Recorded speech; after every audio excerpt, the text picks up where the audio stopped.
Hi and welcome everyone to the Inner Scorecard podcast. This is your host Nikhil Kapahi. Today we have Nishith Shah as a guest. Nishith is a neurolinguistics programming expert. He's helped coach hundreds of people. And we spoke about something very interesting to me. We spoke about how some of the childhood patterns or patterns you formed early on in your life affect how you work and how you perform later on in life. We spoke about how you can change your own thoughts, essentially hacking your brain into helping you perform better. We spoke about his learnings from base jumpers in the Alps to Buddhist monks in the Himalayas. Let's get into today's conversation. One of the things that I want to discuss is from the previous conversations I've had on this podcast, where I feel that a lot of the C-level executives, people who I consider have made it, who have, achieved the inner scorecard and then also the outer scorecard, just meaning that they've achieved all the material success, the titles and the money, but also the internal mental frameworks are very crystal clear. They have certain patterns that stood out for me from a lot of other people. And I think that's something I want to start with is like, do you think some of the unconscious patterns that we have in our lives could be from our childhood, could be something we developed on our own, affect so much in our personal lives? They're the real limiters to even our workplace growth. Could you talk more about that? Because you sit with these high potential individuals and you try to coach them. I'm trying to understand, like, is that what you think that translates from what you have personally, unconscious, to something which is more workplace where you're trying to be very serious and very conscious? Yeah. I mean, I think so. One of the ways to look at this is to look at the word pattern, because you use the word, right? Unconscious patterns that we pick it up. The idea behind having a pattern is that we call it a pattern because it's across time. But it's not just across time, it's also across context. So let me share an example, a very relatable example that I think most people would be able to relate to this. That Do you like chocolates, Nikhil? Yeah, Yeah, of course. everyone Yes. likes chocolate. Yeah. Yeah. When we are young, when I say young, like 5, 6 years old, we want to have a chocolate. And when we want to have a chocolate, what do? We go to our parents and go like, "Hey, can I have a chocolate?" And what do they say? The first response, more or less, is no, you can't have it because you just had it, or it's not good for you, it's not nice. Now, at that point in time, what our system does is, and this is the learning phase, right? So it starts to run different sort of approaches. So often people use this as patterns, people use it as programming, but we start to kind of take different approaches, and it's our learning mechanism to kind of recognize that what works. So I asked for a chocolate, and the parent said no. So what do? Like, we try to run different strategies. So that's a learning phase where we take different approaches to recognize that what works for us. So when I go and ask my parents, I want chocolate, my parents goes like, no. So what do? I run the second strategy. Well, I nicely asked. That didn't work. So I'm going to now throw tantrums. So it's like, I want chocolate, I want chocolate, I want chocolate. And they say no. So I go to the next strategy. And then I go like silent treatment. I'm going to stand in the corner, make sure I don't speak with them, make sure there's anger on my face. I'm just going to sit like this. But my parents know me very well. They're like, oh no, we know this is all just part of the drama. So you're not going to get a chocolate. So what do? Next strategy, start crying. Now, now at that point in time, my parents are like, fed up, here, take your chocolate. But that's when something interesting happens, because that's when what our mind does is makes a pattern, makes an association, where it goes like, okay, I wanted something and I didn't get. So what did I have to do? I have to cry, and I got what I wanted. So the association is that next time I want something in life, and if I don't get it, I just need to cry and I'll get it. And then if I get second validation, third validation, then it becomes a pattern. Now, the way our mind makes patterns is through generalization. So it's not just context specific. If something works in one context, our mind kind of generalizes it, that it works everywhere. So like, for example, if you learn to walk in your house, your mind kind of go like, okay, you will be able to walk on the stairs, you'll be able to walk outside, you'll be able to walk on the mountains. So it builds patterns through generalization. So now I built this pattern where I want something and I don't get it, I'm going to cry. and I'm going to do drama, or I'm going to throw tantrums, and I'll get what I want. Now, it's great when we are young and cute and our parents are like, oh, nice, and they have unconditional love towards us. But then people do carry that patterns at workplace where they're gonna, like, they don't get that promotion or they don't get that project that they want. So they ask for it, they don't get it. So this pattern kicks in, and then they start getting into either drama or upset or frustration or anger to try and get what they want, because that pattern set in when they first got the chocolates. So it's sort of like a bit of a fun story, but to understand that when we build patterns in a cross context, we can sometimes build patterns in professional life and bring that home into our personal life. We can sometimes build patterns in personal life and we can bring that to professional life. But it also across time.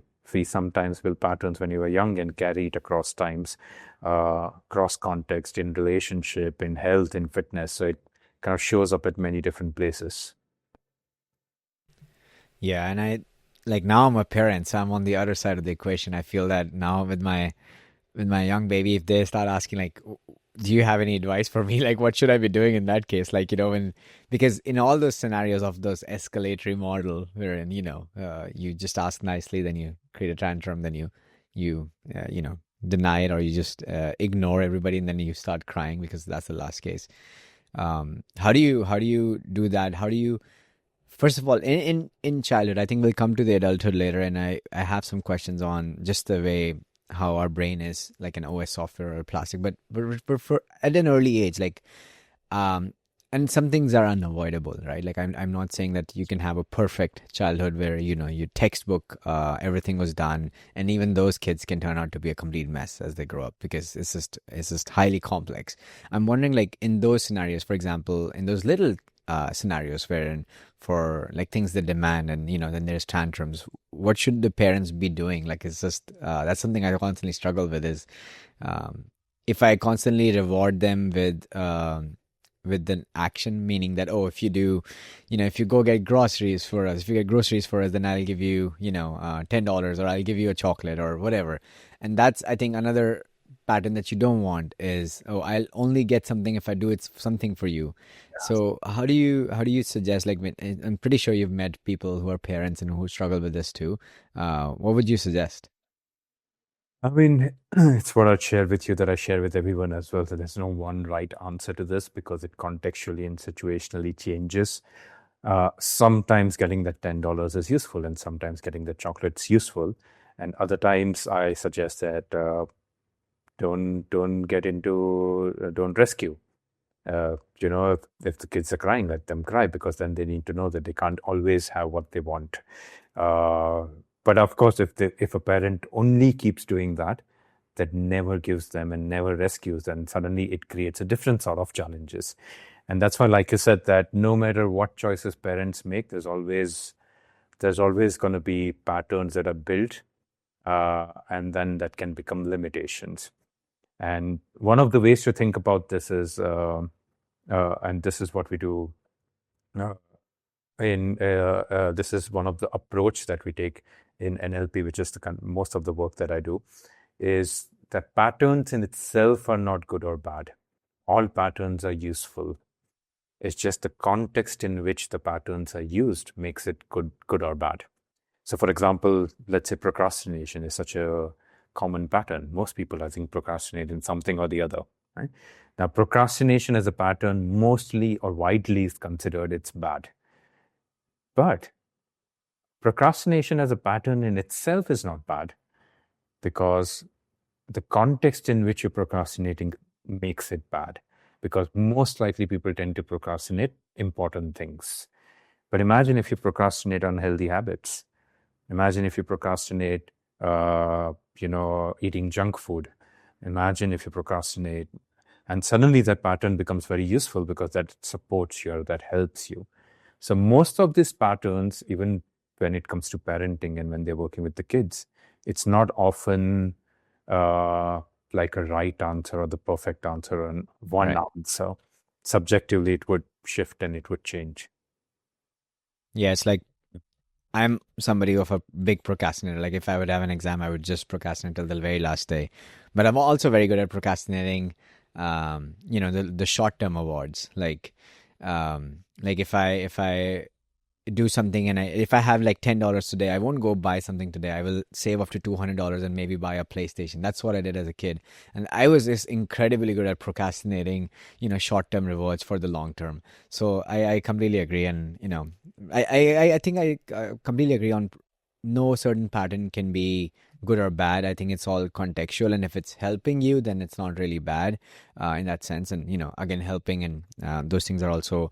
Could you give a primer to people what is NLP in a quick format? Like that's something that I struggle with. I'm a scientist and I work on data and I do natural language processing, which is the most. That's the first thing that you get when you do NLP today in the age of AI. I'm wondering, like, what do you define as NLP, and do you consider yourself as a NLP coach or just an overall coach? I'm also trying to figure that out.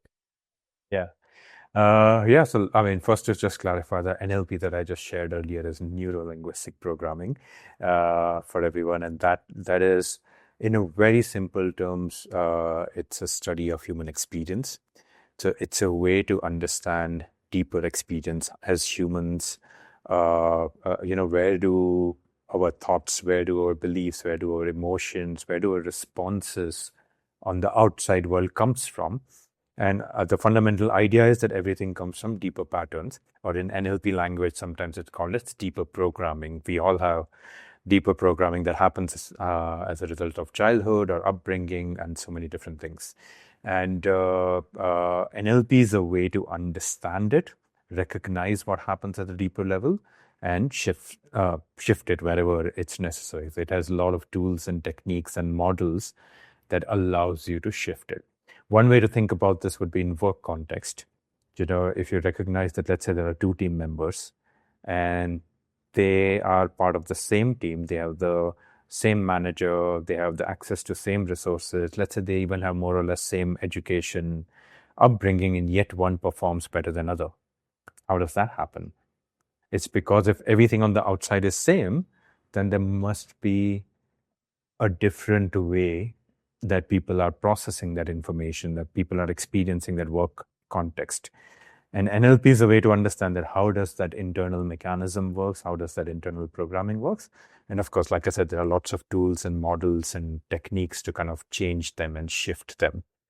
Awesome. And do you think like brain is almost like an OS software? And I'm also wondering more from like an adulthood perspective, because the learning phase, I believe that's up till the age of you learn throughout your life, but I think in the science and scientific terms, the neuroplasticity is like, the brain is way more adaptable till you're in the early teens. And that's when your personalities and, your interests, your core interests get shaped around that time. I'm wondering, like, in your experience, how moldable are, these brains, which are 30 years old, they have these patterns already, and even more so, like people older than me. Like, I wonder, like, the more you've gone down that path, the harder it is to retract back, especially for the negative behaviors. And this is where people just, start labeling that this is how I am, this is how I react, this is how I, respond to situations. I'm wondering, like, in your experience, how moldable are the brains at this age?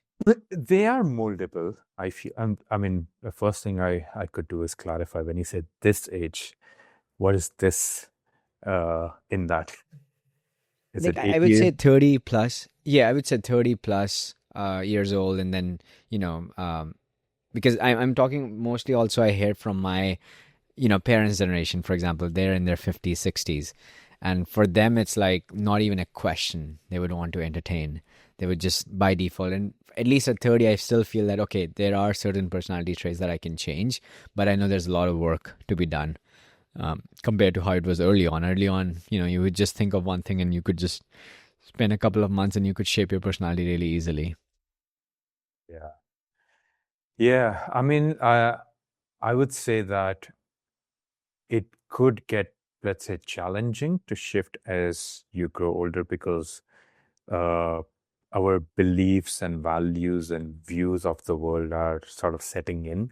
So, like I said, that our system functions based on generalization. And so, which means that we get a pattern and then we go like, okay, this is how it's going to be across time. This is how it's going to be across context. And it works for us, and it continues to work for us till it doesn't. Right? There will be places and times it doesn't. So the more of those patterns that set in, the difficult it gets to kind of change it.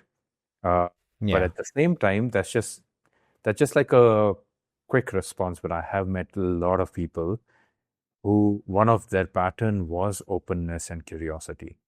And so, which meant that even when they're 80, they're learning new things, they're bringing new things, they're bringing a lot of changes to themselves, and they are quite flexible. So, a lot of it is also depends on how you view the world and how you've kind of grown up. And if you grow up with flexibility, then the flexibility kind of stays with you. Even when you're 80, then change becomes very easy.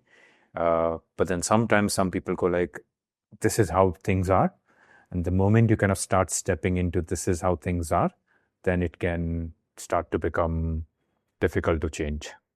Yeah, I think that's something I see that more and more, that the people that usually I get along very well are people who are open to learning throughout their lives. And that's where I think most of my friendships have been people who are much older than me, because I just see that openness very easily when you're a little bit older. Because I think, as you said, if you just understand that your brain is moldable, that is in itself a pattern.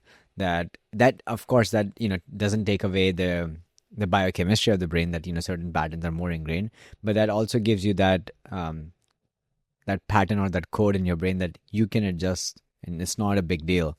Like, you don't have to be supporting right wing or left wing, like things like that. Like, you can adjust. It's okay.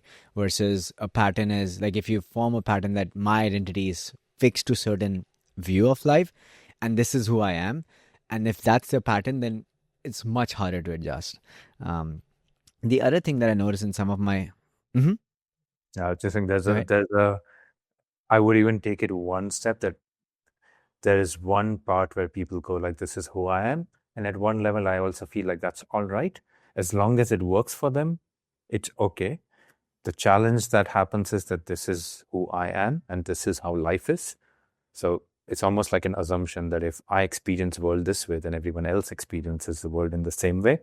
And that creates a lot of challenges and, like you said, inflexibility and stubbornness and rigidity. Yeah. And the other thing that I wanted to talk about, which is also something that I picked up from my earlier conversation, some of the people I find who have remarkably done well in life is they necessarily did not have a golden path. They actually had a lot of adversities, which I believe everybody has their fair share of adversity, but they were able to use that adversity as a strength. They would feel that low, they would feel that down when the adversity hits, when, there's a divorce or somebody passes away, or, they get laid off, and they're able to somehow shape it into some sort of an action. Versus, so this is something I see very often, is like those two types of personalities. And I'm being kind of black and white here, which is never the case. There's a lot of gray area in the middle.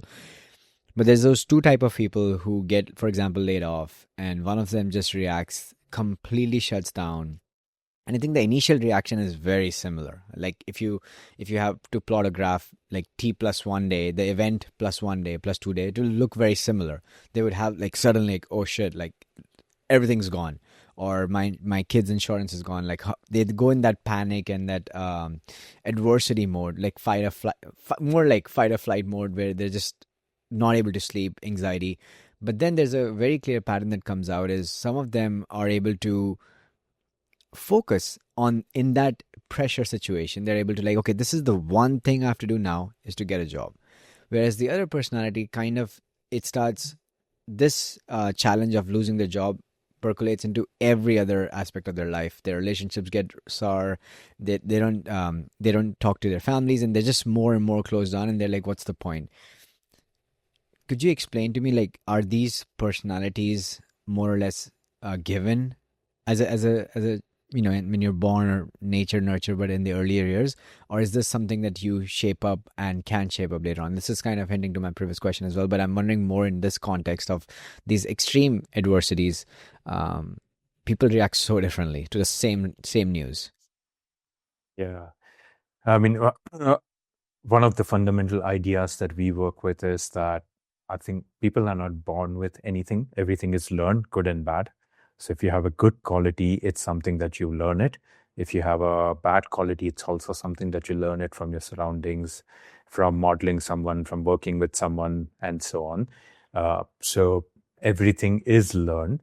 And then based on how people learn it, they respond differently in this context. Let's say in this context, when someone's got laid off, there are different responses, but it will come from those deeper patterns of what they've learned over a period of time. And a lot of it is also, a lot of this is built on the beliefs that they have. So, for example, if someone has a belief that, I'll be fine, or, I can work with anything that comes my way, that's such a powerful and amazing belief to have. And if someone has that as a belief and then they get laid off, because this belief supports them in that situation, they're going to go like, okay, I'll be fine. I'll figure out a way. I'm resourceful to figure out a way. Versus, let's say, someone's carrying a belief like I'm not good enough, which is so many people who have this belief in different contexts, in different areas as well. And when they get laid off, they almost get into what we call it as a crash state, because it's not the situation, but the response to the situation they have is, I'm not good enough. That means I'm not going to get any other job. That means my survival is a threat, and then suddenly they get into this crash state around everything. And this is just one example of the underlying belief that can play a role in how people respond to different situations. But there are so many different factors into how people sort things and how they respond to being laid off or any other adversity for that matter. Interesting. And I noticed something that, since I've moved to the US, so I started working for Amazon in India, then I moved to Europe. I was there in Europe for about 5-6 years, and now moved to US, and I see this generalization applicable to races and it's like to continents in a way, because I feel that since I've moved to US, especially the immigrants who are here, morely talking about like Indians, like tech bros, we call them, who are in tech and living here and earning well enough. And on paper, like everybody's like, just this is the dream life, right? But internally, when I speak to a lot of them, I feel that there's just constant fear and that fight or flight mode for years, because there's that. So imagine this, that you're earning $500,000, but you don't have stability. You don't know when you're going to be asked to go home. You will be asked to you sell your house in like a month, sell every belonging you have in the US in a month, and be asked to go back. And I find that is limiting them in their work growth. Like that is limiting them in their relationship growth, because that constant fear is, and you would imagine that people who would achieve certain life goals like this one would not have fear of things. They would be actually more bold, because now they have, a lot more cushion, as you say. But I'm wondering, is that similar patterns that you're saying? Because I feel these patterns were not learned in India. These patterns were in India. Most of these people were like high achievers. They had that belief that I can do this. Like I got this. I'm gonna go to the US, make a big life. And now when they come here, they suddenly start shrinking down, and to the point where they're not able to go beyond that fear. And everything, all the good stuff, I think, is beyond that fear, beyond that. What if it goes wrong? I think once you stop thinking that, that's when the fun starts. I'm wondering, is that also true, that people can get these patterns at much later in life? Yeah, absolutely. I mean, and in fact, I wouldn't just say that people can, they do get these patterns much later in life, because everything is evolving. I feel like today, the world that we live in is so different from the world that people used to live in, like maybe even just 20 years back. Just take social media, for example, because now there is so much more awareness or so much more communication, so much more data communicated. It's fast and it's moving. Like I remember when I was young, and I'm still young. I'm not that old. But when I was young, we didn't have social media.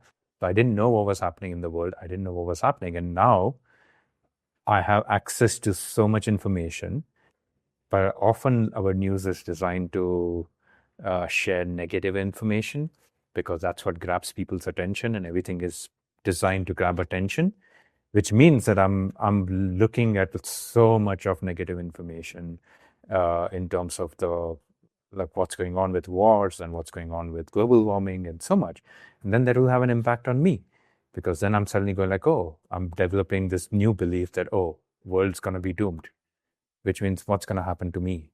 How will I survive this? Am I equipped to survive this? And suddenly I've developed this new fear that wasn't there earlier. So we can definitely develop patterns over a period of time. It's not just something that happens at a young age and then you stop, because you're constantly, what we say, you're constantly modeling people, and that's how we develop pattern. You're constantly absorbing things from the outside, and so you're constantly picking things up. And the world has changed, and the world will keep changing. And based on the world changes, since we spoke about a little bit of before we started this about AI, there's actual neuroscience study that says that the more people are using AI, the more the creative part of the brain's shrinking, because now people are not using creativity, writing on their own, thinking on their own. It has an impact. New patterns are going to be developed as a result of all of these things. Yeah, that's very interesting. And like I think I was reading similar articles as well, wherein people it's just like how I think technology evolves is like you stop being more creative, wherein you had radio, but then you had TV, and the TV was like where you're visual. You don't need to be creative. You don't need to be imagining on when you're listening to something on radio, when you're reading a book. I think the visual part of your brain is very activated, because when I read books, I think I have visual memories of the books rather than the verbatim what was written in the book. I just have my own memory. But when you show me a Harry Potter book and I read it, and that's a very different experience than when I watch a movie, because now that director's or that author's experience is imposed, and I don't have creativity. I can just recall it, what was done, but there's very little creativity. That's a very interesting point as well. I'm wondering, from your experience, Nishad, as somebody who's coached so many people, like what are some of the patterns that you find most prevalent in your experience? Like what are some of the, I'm just trying to understand for the audience here, like, because I believe some of the patterns that are prevalent in your clients and people that you work with would be very common across people as well. And how can they overcome those? Like, do you have some high level primers on, how people should start thinking about how their brain works and how this programming works? Yeah. I call this the elder patterns, because most of the patterns stem from these two patterns, and which is some of the most common patterns. So either people fall into I'm not good enough, and that's a very strong pattern. And then there are lots of different patterns that emerge from this, like the lack of confidence, lack of self-esteem. If people hold the pattern I'm not good enough, and let's say they try something new and it doesn't work, it immediately gets into no, I'm not good enough to do anything. It immediately gets them into crash state. So that's one of the strongest patterns. That's why I call it the elder pattern, because there are lots of things that stems out of this. Or we have the other side of it, which is like I'm right, and which is a little bit that we spoke about earlier, that someone experiences the world in a certain way and they think everyone and everything else experiences from that.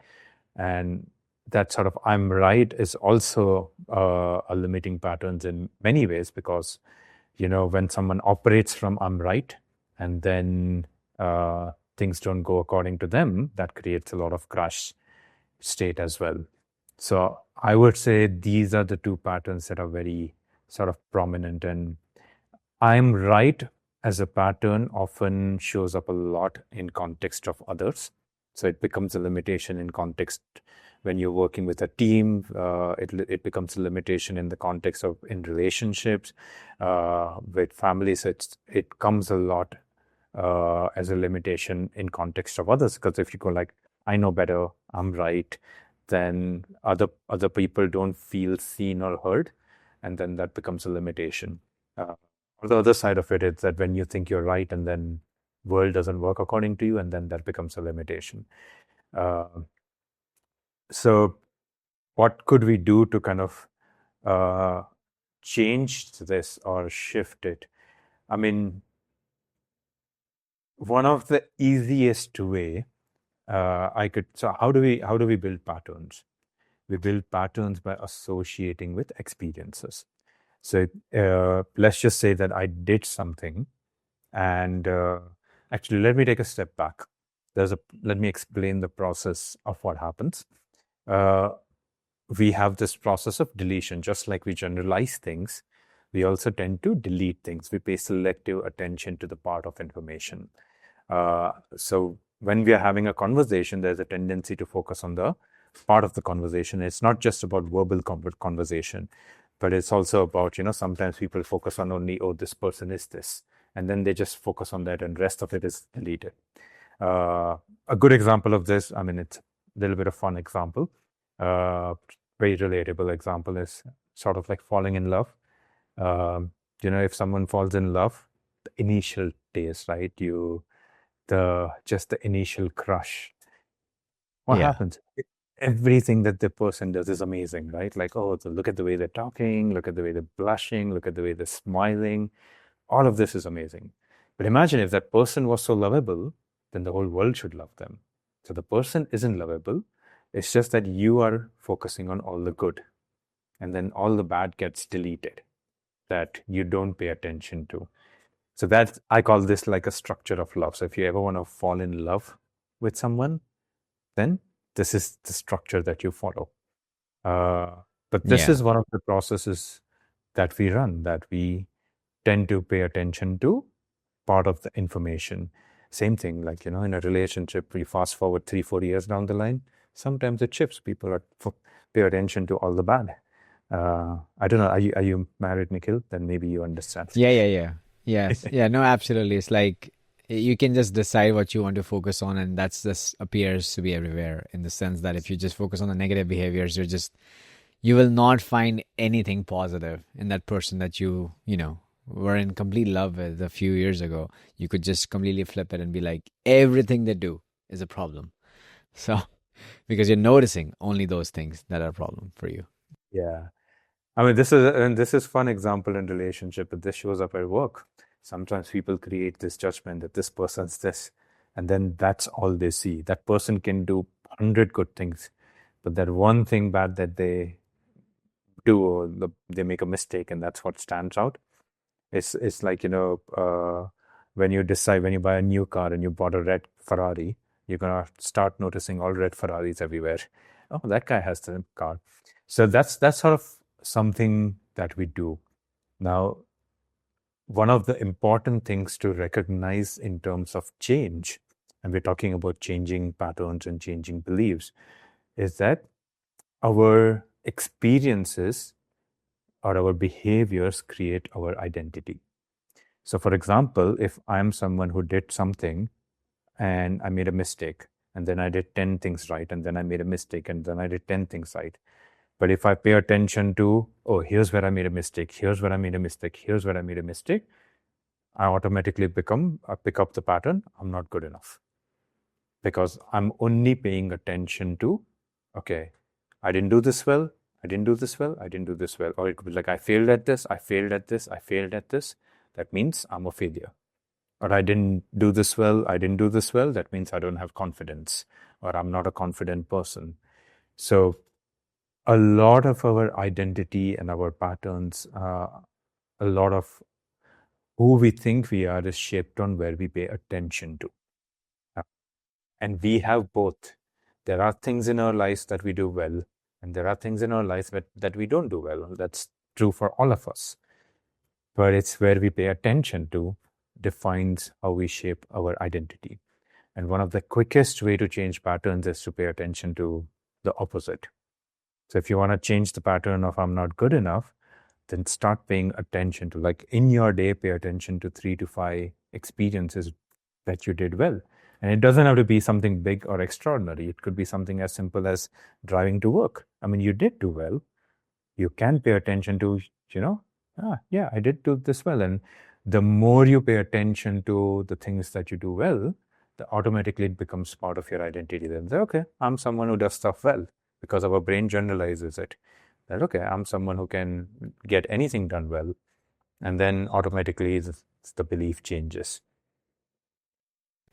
Yeah, plus one. And I think it's also a lot on the current environment, right? Like, I think a lot of the points that you said, even in the beginning, were I could see your internal monologue might be very different, but your current environment might be, forcing. And I think that's what you need to recognize as well is, for example, I'm not somebody, I feel that I'm that somebody who can get anxious and who can be like, okay, if everything goes away, then I'm going to be in deep trouble. But then you find a partner who kind of balances that, and I think that's been also very helpful is to build an environment like that. Like like if you're being constantly questioned by your boss, why are you doing this? And they're micromanaging and they're creating that toxic environment. That also induces those thoughts and those monologue, and you start reinforcing those, and you start noticing, oh, maybe they were right. So I think that's also something worth paying attention to. I think one thing that I wanted to ask you is, what is, I think you mentioned earlier on as well, what is modeling and what is, um, uh, like, how do you model stuff and is there certain techniques that you could talk about, when it comes to modeling? Yeah. I mean, few things. So at the very core form, modeling is when we do what we do when you're like just in like first few years of our lives, because we learn everything through modeling. So before, we don't have any logic, we don't have words, we don't have anything. What do we do is just observe things. We see things, we hear things, we feel things. So let's say if you see an infant, a baby, they always want to touch things, they always want to put things in their mouth because they want to get a sensory experience of their world. So what they do is they learn from sort of mirroring. And we have something that we have as a mirror neurons. Mirror neurons are something that are responsible for mirroring something that happens on the outside. So a good way to explain that would be like, I don't know, people like sports, right? Maybe cricket, maybe football, tennis, some sort of sport.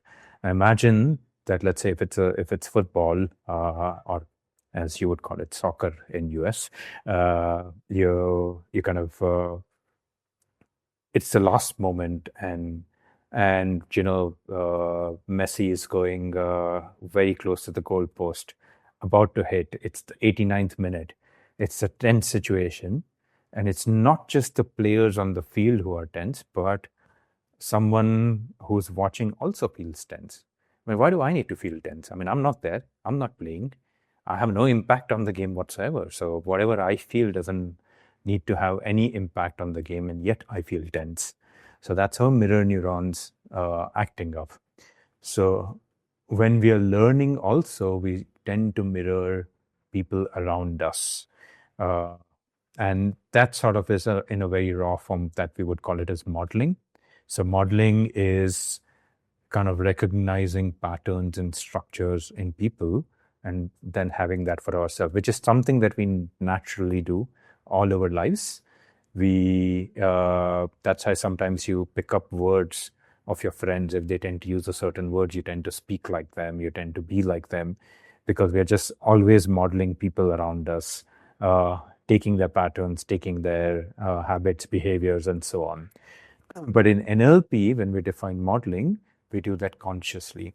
And the idea is that in the same situation, like you mentioned earlier about if someone got laid off, and if one person responds to that well, and another person doesn't, then in NLP, we go like, okay, what's the underlying sort of patterns? What's the underlying structure that allows this person to be resourceful? And we look at those patterns and structures. So what we're saying is that this person has this amazing excellence in them, that they're able to be resourceful in adversity. I want to find out how they are able to be excellent. And then I recognize patterns and structures, and then I sort of have that for myself, so that I can be resourceful in tough situations as well. And it doesn't have to be laid off, but it could be any tough situation. I can go like, okay, I've learned from him, I've modeled from him how to be resourceful, so that I can also be resourceful in all of these different contexts and areas. So that's sort of like a gist of modeling. A whole of NLP was developed out of modeling successful people. So sometimes NLP is also defined as it's a study of excellence. So you recognize people who have excellence and then you model that for yourself.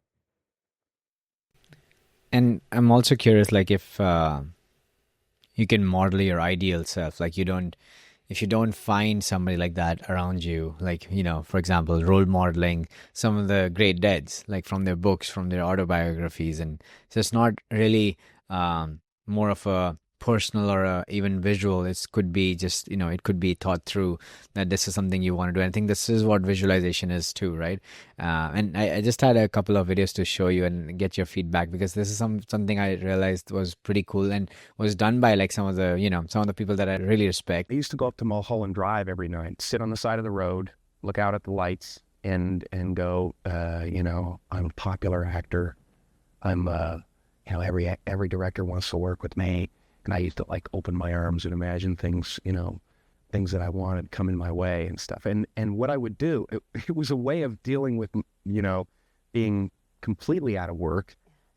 I would stay up there until I actually believed that I had all these things. And then I would drive down the mountain feeling like the biggest star in Hollywood, like I was working all the time, like the best people wanted to work with me. And I had my thing in my pocket, my little check in my pocket. You wrote yourself a check. Yes, I did. I guess it's like 6-7 years ago now.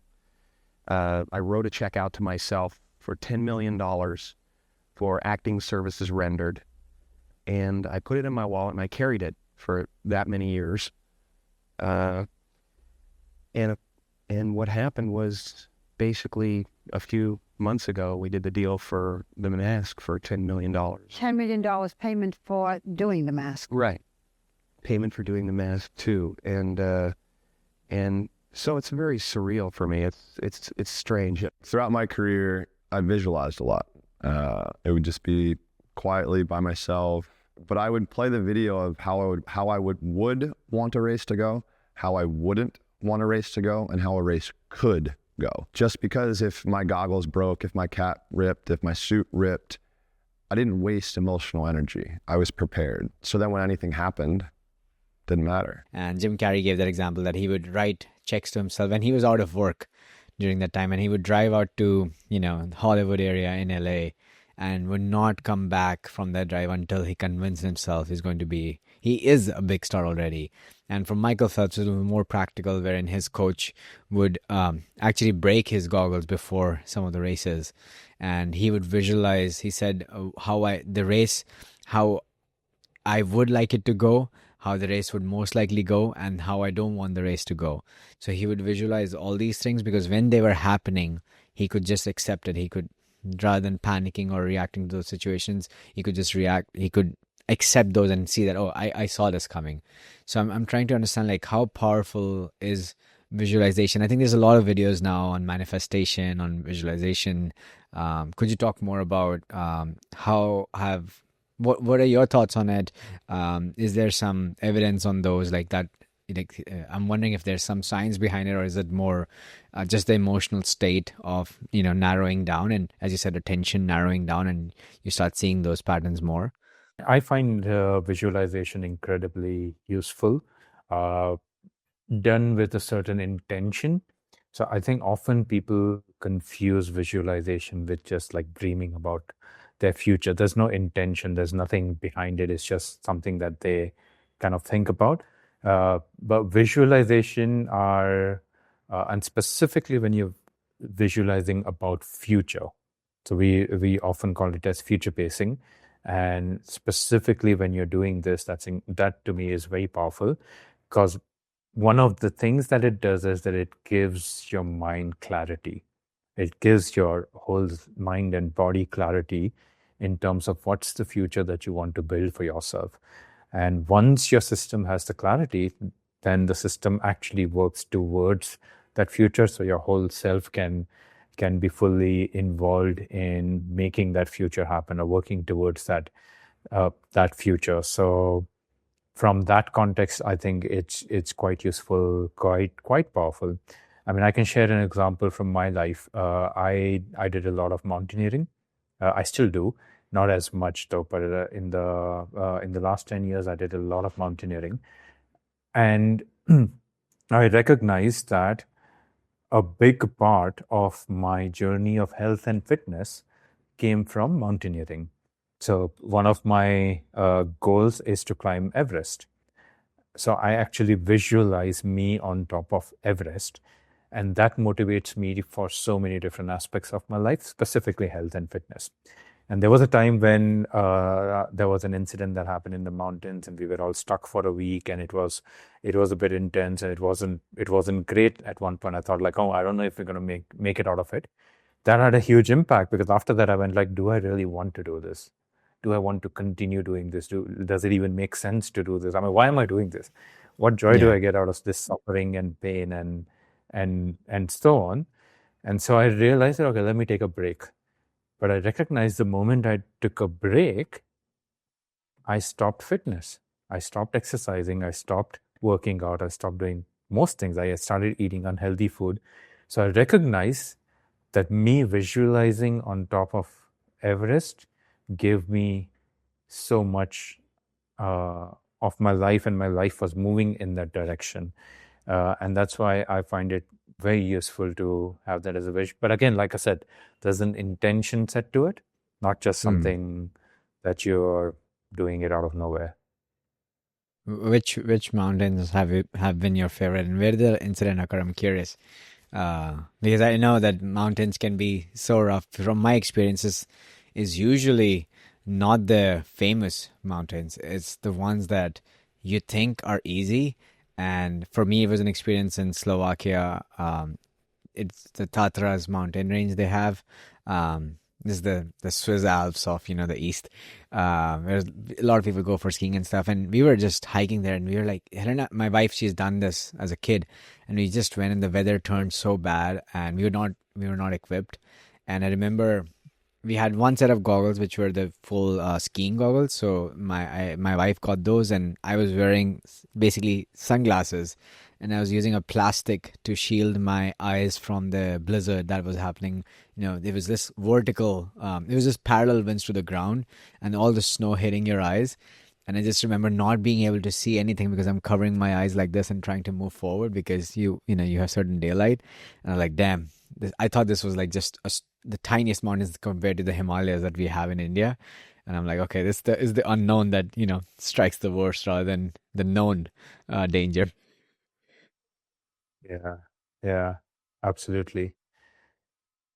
Yeah. Which Do you want to know which where? ones were which ones were your favorite? Like you have certain memories that you feel like, that was something that you feel very proud of that you did. And could you also talk more about the incident? Where did that happen? I'm curious. And I've done a lot of the climbing in the Himalayas. This incident happened as part of my training in NIM. So there's a Nehru Institute of Mountaineering, and we were part of the DKD. It's called Draupadi Karanda Peak, and the incident happened there. But I've done a lot of climbing in the Himalayas. That's been absolutely brilliant. I run my programs in Switzerland, so I spend a lot of time in Swiss Alps, and that's been great. I've done some bit of climbing in Andes in Argentina, so that's been really good. I mean, Patagonia is just incredible. That's just like the raw landscape. And if you've ever been to Ushuaia, which is like the southernmost habitable place on the planet, I think if I were to rate some of the top places, I would say these. And you said that you've said that you've also kind of spent times with monks and then also with base jumpers. Is there certain similarity that you can spot in these people that kind of personally inspired you to get on this journey too? Like, is there certain patterns that you picked up that you're like, you could model after those? And were there similarities in, such stark contrasting professions in a way? I mean, it's surprising, but there were so many similarities. I mean, I didn't expect it. I think most people don't expect it, but there were. I could share first by how did I get to them. So I started modeling monks because, when I started my journey with my company ThoughtLabs, I was quite driven. And I was like, I want to make this happen, and this is my big dream, and this is what we're going to create. And but at one point I recognized that also gave me a lot of stress. I kind of felt like I'm always looking forward to the next thing, and what's the next, and what's new, and what's great. And I didn't feel peaceful doing these things. And that's when I thought I actually had met a French monk in Himalayas, in Himachal, in one of the places. And it was amazing. He was so incredible that I spent almost 2 years modeling him. And then I started spending time in Spiti, where I run my programs as well, in Spiti Valley in Himachal. And then I started spending time with monks there to kind of get that, a bit of peace, certainty, calmness. And so that's what I learned from them, because I wanted to move away from this always stress and always looking for the next thing and so on. But the funny thing that happened is that I went sort of the opposite direction after modeling. I'm like, oh, everything's fine. Oh, this is not working. It's all right. This training is not happening. It's all right. Oh, we don't have this client. It's okay. So I kind of feel like I also didn't like that. I like the drive. I just don't like the drive with stress. So that's when I came across this amazing guy called John Lewis. He was a base jumper. He's an Australian base jumper, but I met him in Switzerland. And I started modeling him. And that's when I kind of go like, okay, I want to find balance. And he was a great example of balance, who had the drive, but also was very peaceful and very calm. And you wouldn't notice, but between Buddhist monks and base jumpers, there are so many common patterns. But what stood out for me was presence. Like for base jumpers, when they jump off a cliff, they have to be incredibly present. They have to switch off the whole world and just be present with what they're doing. And that's exactly what Buddhist monks do when they meditate. When they meditate, they switch off the outside world and they go internal and be present with where they're at and what they do.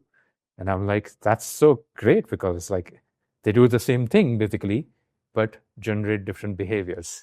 Yeah, and I think one is way more addictive than the other, and probably for the right reasons. I feel that when you're in that adrenaline, like where you're jumping and you're parachuting out of a plane or going down a river raft, there's no choice, I feel, than to be completely present. I mean, there are choices, but they don't end up so well for you if you're not completely present. Whereas I think meditation that's why it's so incredibly hard, because it's like sitting in front of screens and the whole thing that can distract you, and you're sitting right in the middle and you're choosing not to interact and engage. And that's why I feel that it's way less addictive to be meditating, because like somebody who's like meditating, I think fair bit in my life, I feel that it is every day sitting is so hard. It's never like if I'm doing anything adrenaline, when I decide to do it, it's just the excitement of doing it, just that excitement of going back to the loop and doing that thing again. But with meditation, it's exactly the opposite, is that, oh, I did it. I think I'm fine. I don't need another hour to go away in my life. I have other stuff to do. It's like exact opposite. But I think the peace that you get, or the focus, or the being just completely present is very unanimous. But I think in one, it's more forced, that you're trying to do it, whereas in others, the environment is forcing you to be 100% present. But that's very interesting. And is there certain, like, I think you mentioned some of the mental talks that you're having when you're trying to balance. What is the things that are going in your head? Is it balance in the sense of like you've found a balance in terms of certain weeks I go hard, and when I don't feel like I go light? Like, is there certain things that you figured out? Did you do it like depending on the day, or is it more how you're feeling? Yeah, I would say it's not behavioral. So behaviorally, I'm still doing what I did earlier. I'm still working as hard, but it's not coming from the place of stress. It's coming from the place of calmness and certainty. So I think it's more emotional state. My beliefs has changed. Before it was that I need and I have to make these things happen. Now it's I've shifted that to I want to make these things happen. In fact, to the next level, that I'm already there, and whatever emerges from there, but I'm quite there. So there are a lot of belief changes. There are a lot of the internal state changes that has kind of got me to this place of balance. And also, I think one of the biggest shifts that I experienced for myself was that first my mindset was that when I do this and then this and then this and then I'll be happy. And so till I don't do all of these things, I won't be happy. So that's why we need to make this happen and this create this, and then I'll be happy, which shifted a lot after my experience with NLP, but after my experience with Buddhist monks, because happiness is a state. And the biggest learning for me was that it doesn't come from external factors. So I sort of switched it for myself to go like, I am happy. Now I can ask myself, what do I want to create in the world? And I still wanted to create the same things, but the mindset is not like, when I do this, I'll be happy. Now it's more like, I'm happy, and this is what I want to create out of happiness. Yeah, absolutely. And I think that's something I also, when I figured that out, that's just changed a lot in things that, like, I think Naval Ravikant says that, like, desire is a contract for something in future that until you get it, you're just going to be miserable.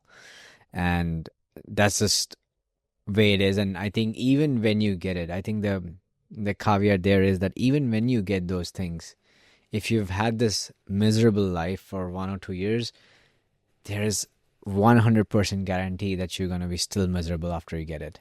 Because then you start feeling, oh, I thought this would solve everything for me, but it did not. And this is what happens with money. I think with a lot of people, that they have this dream, this boyhood dream of having a red Ferrari or having a big house. When they do get it, they realize how much, first of all, they have sacrificed. And second, they thought that this problem would get fixed, but this is such a tiny problem, and the rest of the day remains the same. And then you're just feeling even more miserable that why did I spend so much time chasing this one thing, and once I got it. So I think you're absolutely right that, it's the journey. And if you're not enjoying the journey, this is really a strong signal you're not on the right path, because if you're not enjoying the journey, you won't enjoy the destination. And, that barely happens, especially for, a hiker or mountaineer. If you're like constantly just abusing and just annoyed by yourself going up the mountain, how can you be happy when you reach the top? So it's just very interesting. And could you talk to more, like, is there a certain way I feel that people don't bring up their authentic self to work? I feel that creates a lot of dichotomy, and that creates a lot of conflict and stress. Is I have to be this somebody else at work. So in your case, because I think you're an entrepreneur, this was more self-enforced, but I think in workplaces and other situations, in social settings, this is where they expected, this is who I think I am. I'm this Nikhil, and then at work, I'm supposed to be this senior scientist Nikhil, who's extremely smart. So that just puts on that, you have to put on that. There is still a layer of facade in there that you're pretending to be that person, which you're not. Like, you're the same across every hour of your life. I'm wondering, like, how can people bring that more authentic self? Because I think this does create a split and a burnout. And I think this is where also people are not able to build high trust teams, high trust environments, because they're always having to compensate between who they really are and who they're projecting to be. And talk to me more about, do you see that in some of your conversations with people you're working on NLP with? Yeah, absolutely. I mean, I work with a lot of organizations, and I've seen that with so many people within an organization at work. I mean, one of the beliefs that I have, and this could be like my point of view on this, is that for people to be themselves, be their authentic self, so it doesn't become like a hard work to be at work, it is actually a function of an organization and the culture that organization is building, and not the individual. It represents the company culture, because the question I often then ask organizations when I work with them is that, have you built a culture where people feel safe to be themselves? Have you built an environment which is non-judgmental, where people can express themselves fully?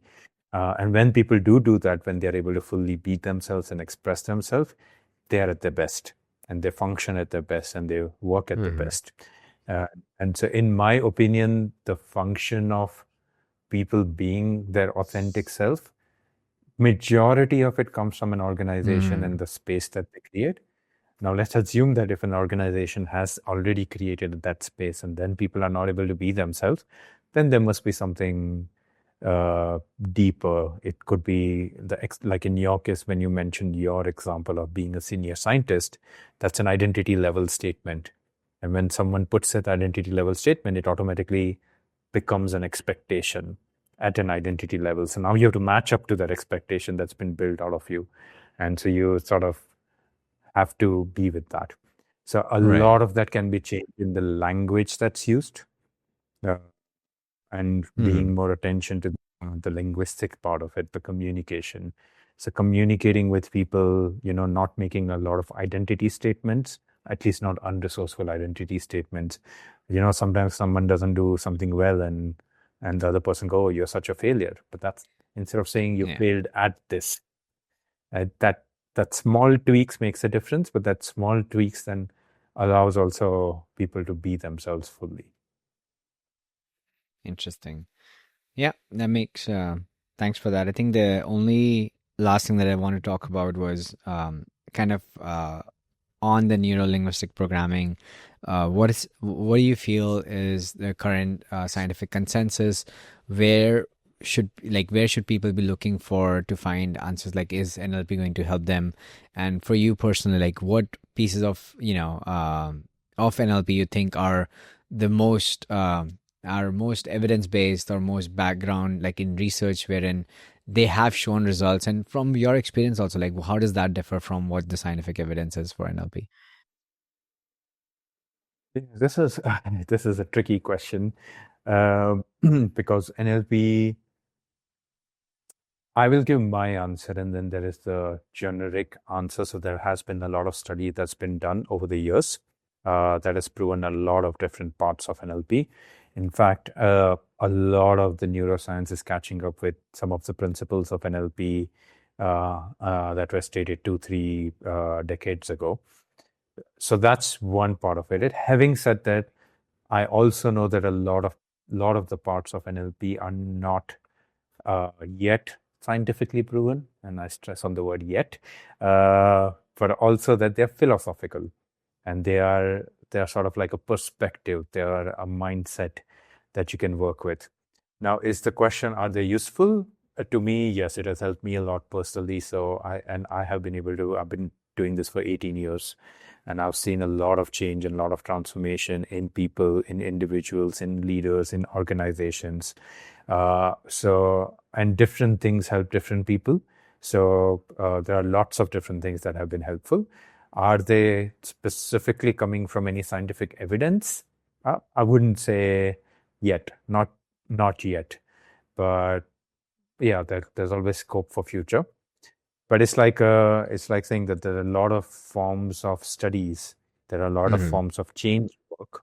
Like even if you look at some of the, I don't want to go religious scripts in different religions, which bring a lot of change and transformation. Doesn't have any science behind it, but people kind of just follow it. Or there are not a lot of scientific work done behind some of the principles behind yoga as well. Many, yes, now, but when it was started, not much. But it's been beneficial. So I would say it's something like that. That's where we are at. And when so for a person like me, I'm wondering, at what stage or how would I know between going for NLP or CBT? And these are all completely new to me. I was actually not super aware. So could you talk more a little bit in depth, like who can utilize this and how does this contrast with other form of therapies or kind of reprogramming frameworks there are? Could you explain more, like how does a normal person understand where to go after, and secondly, like how to find an NLP, but we can come to that later, like how to find a teacher for NLP or a coach for NLP. I mean, so often people confuse NLP in itself as coaching or therapy or counseling, which isn't the case. NLP is a tool.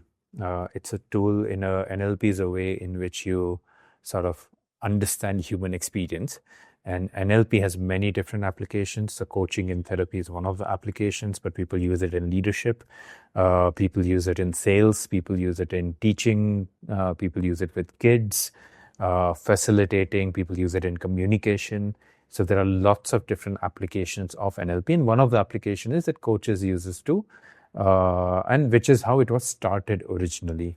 Because originally NLP, I mean, this is quite a fun story that many people don't know, but it actually originated from the 60s hippie movement because of the war that was going on in Vietnam versus America, and a lot of these modalities were emerging at that time. There was transaction analysis, there was Gestalt, hypnotherapy, because everyone was feeling stressed and everyone needed support.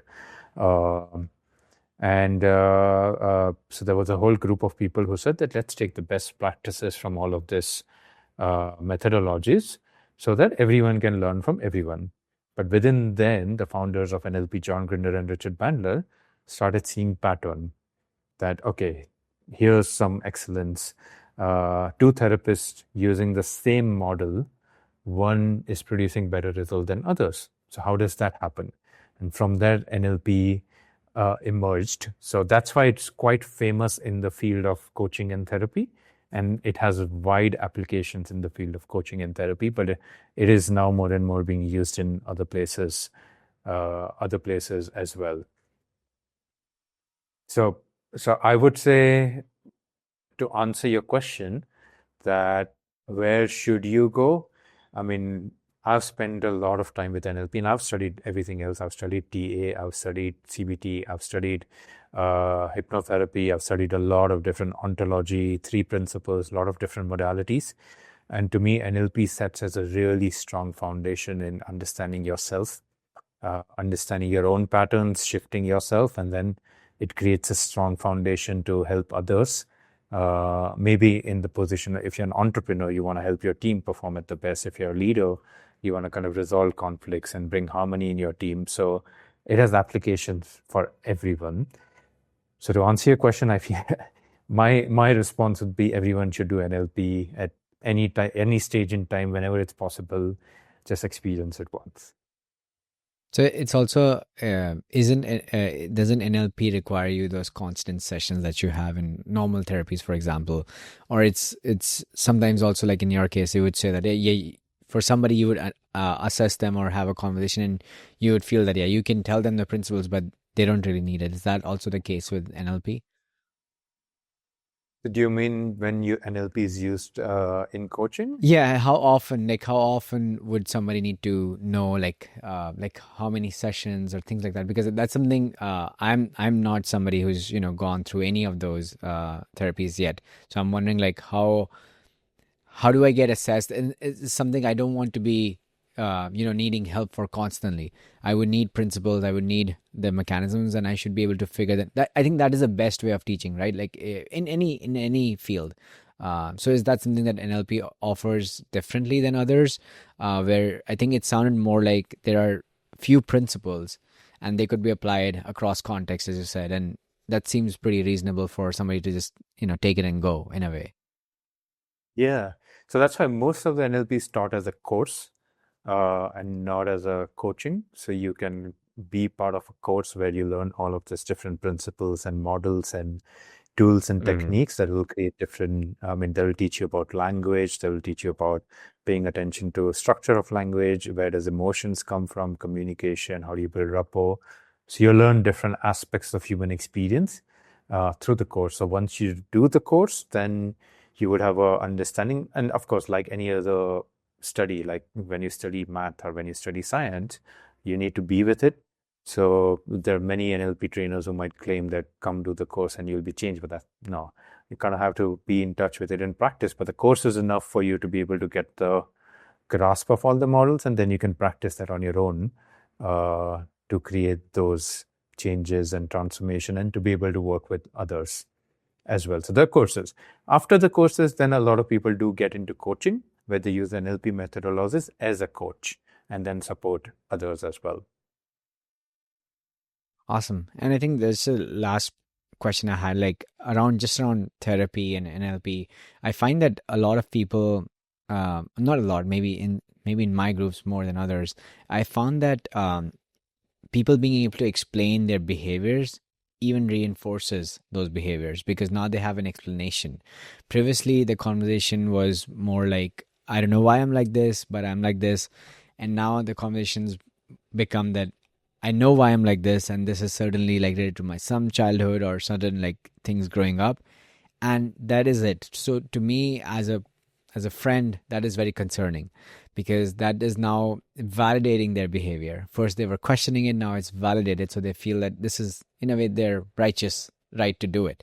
But talk to me about like I think it sounds from your session it's way more on application. Like, what do you take away from it? What's the action item from this? What do you need to do differently, rather than just keep going back and try to explain why things happen? And I think it might be useful in certain situations. I'm nowhere like somebody who's an expert on this, but I'm wondering, like, how do you differentiate and how do you differentiate that behavior of making sure that some action items come out of it, and if you're not improving yourself at the end of the day, then it's not really helping.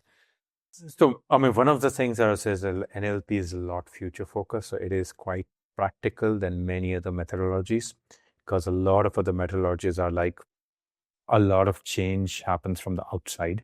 But NLP has a lot of practical stuff that you can do and quite future focused. But one of the ways maybe I can explain this is using a metaphor of cooking.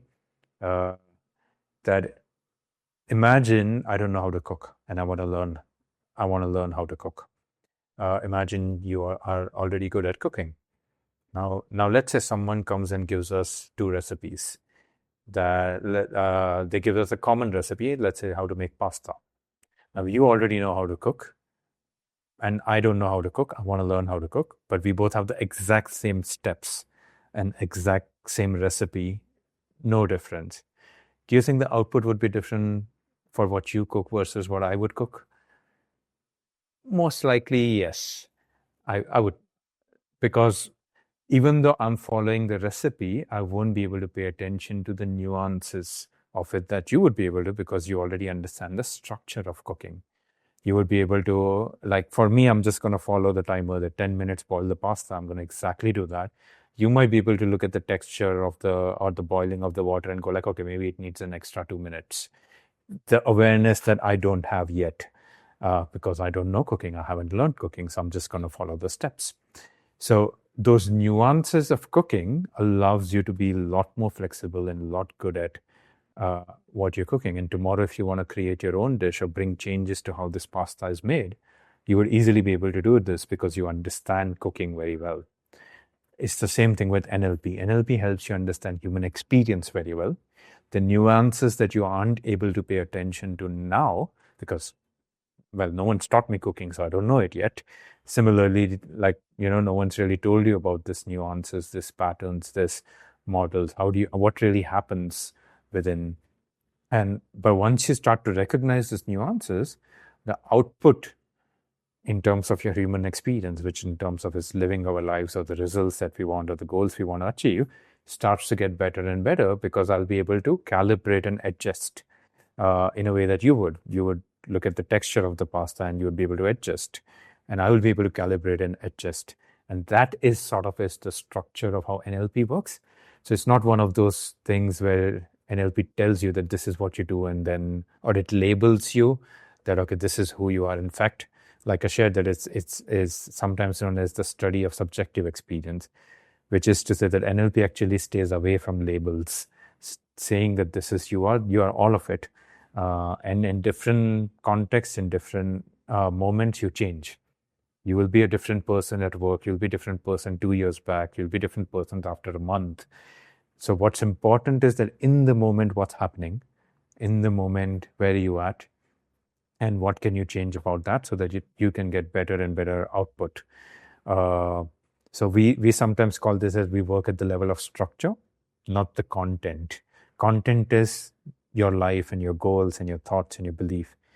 But structure is what produces all of these patterns, emotions, responses. So if we work at the level of structure, then your output in your life starts to change, and you'll start to make better pastas. I don't know why I said cooking. I'm actually learning guitar. use guitar example of, you Yeah. know, when you know Yeah. chords, you can use music better. So it's something like that. Yeah. Right. And it's following the same notes, but if you play guitar, then of course you can, connect the dots better.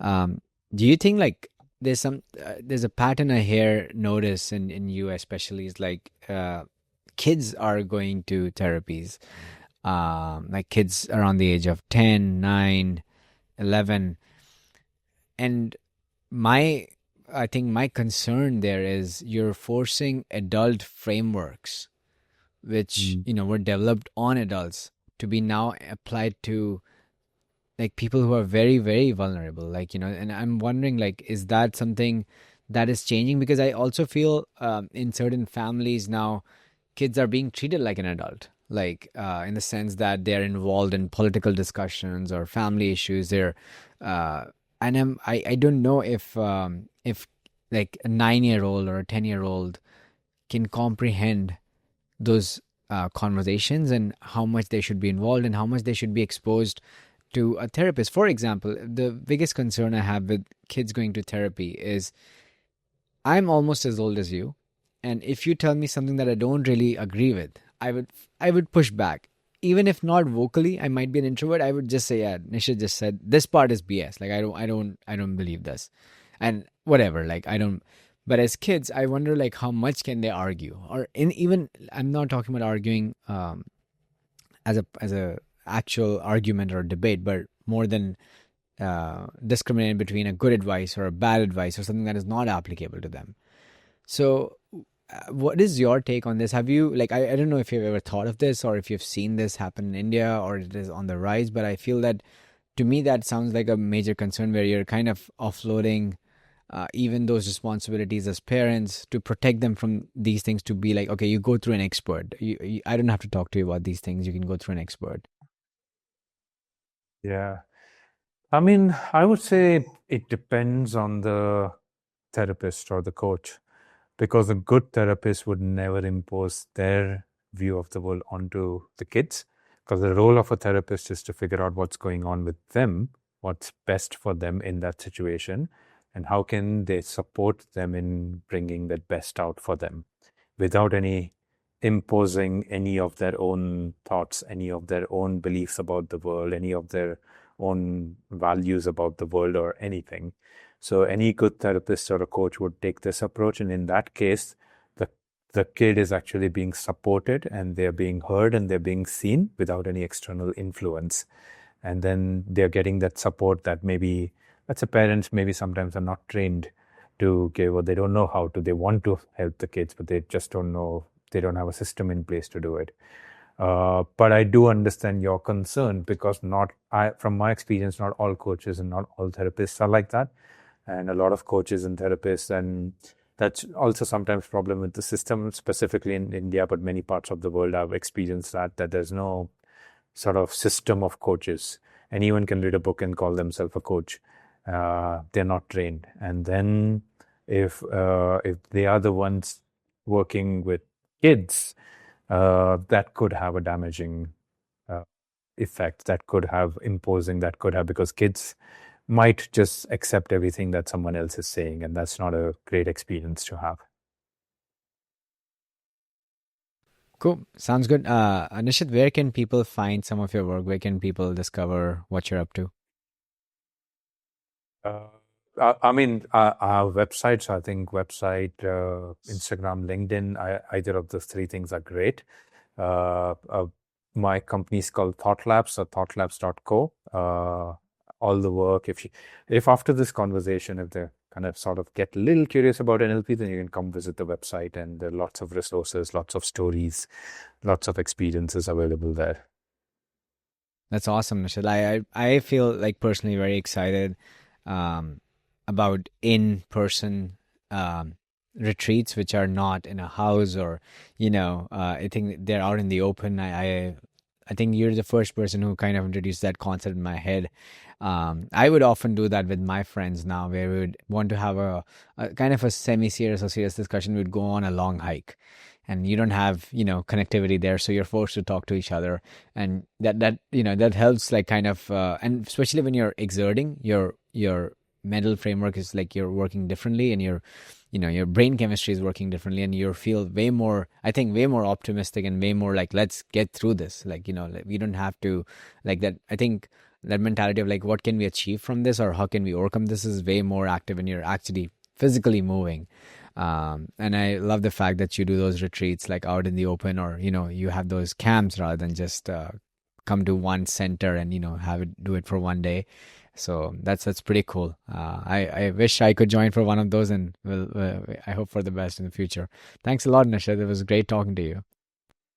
Same here. Thank you for having me here, and such a great conversation. Thank you so much. Thank you so much for listening in today's conversation. If you found this or the past conversations helpful, please do share, comment, and subscribe. See you next time.